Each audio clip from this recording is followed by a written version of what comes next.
హిందూ సోదరులందరికీ నమస్కారం. మరియు దేశ ప్రధానమంత్రి గౌరవ నరేంద్ర మోడీ గారికి, కేంద్ర మంత్రులకు, అమిత్ షా సార్ గారికి అందరికి కూడా నా హృదయపూర్వక నమస్కారం మరియు విజ్ఞప్తి. బంగ్లాదేశ్లో హిందువులని దారుణంగా చంపుతున్నారు. ఆ ఘటనలపై కేంద్ర ప్రభుత్వం చాలా సీరియస్గా స్పందించి మళ్ళా ఆ చావులకు కారణమైన ఎవరు అదంతా చేసేవారు ఎవరు అదంతా ఇన్వెస్టిగేషన్ చేసి వారందరిపై కఠిన చర్యలు తీసుకోవాలి.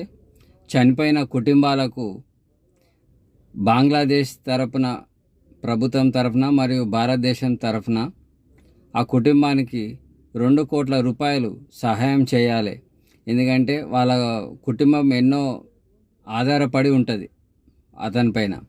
కాబట్టి అవన్నీ మనం ప్రాణం తిరిగి తెచ్చేయలేము. కాబట్టి కనీసం ఆర్థిక సాయం చేస్తే వాళ్ళ పిల్లల చదువులకు లేదా వాళ్ళ ఇంకా మౌలిక సదుపాయాలకు ఎన్నో రకాలుగా ఉపయోగపడుతుందని నేను విజ్ఞప్తి చేస్తున్నాను. కాబట్టి ప్రజలారా, ఈ వీడియోని చూసిన వారందరూ కూడా షేర్ చేయండి, లైక్ చేయండి, మీ ఒపీనియన్ కూడా కామెంట్ రూపంలో తెలపండి. ఈ వీడియో మన గౌరవ ప్రధానమంత్రి గారి దృష్టికి వెళ్ళేలాగా, ఇండియా మొత్తం వైరల్ అయ్యేలాగా మీరు దీన్ని సోషల్ మీడియాలో వైరల్ చేయండి. సోదరులకు అందరికి నమస్కారం. కాబట్టి ఇదంతా ఎందుకు జరుగుతుంది? హిందువులనే ఎందుకు చంపుతున్నారు టార్గెట్ చేసి? మళ్ళీ ఇదంతా దీని వెనుక కథ ఎవరు నడిపిస్తున్నారు? ఎందుకు ఇలా జరుగుతుంది? మళ్ళీ మనం భారతదేశంలో మనం అట్లా చేస్తలేం కదా. అందరితో మనం కలిసిమెలిసి అందరినీ కలుపుకొని పోతున్నాం. కానీ బంగ్లాదేశ్లో చాలా జరుగుతున్నాయి హిందువుల మీద. గత 10-15 రోజులలో చూస్తే ఎంతోమంది హిందువుల మీద అటాక్ జరగడం, చంపడం జరిగింది. వాళ్ళు ప్రాణాలు కోల్పోయారు. కాబట్టి వారందరినీ మనం కాపాడుకునే బాధ్యత మనందరికీ ఉంది. మనమే కాపాడుకోకపోతే ఇంకొకరు కాపాడతారు. మన ప్రభుత్వం కాపాడాలి, మన ప్రభుత్వం సాయం చేయాలి.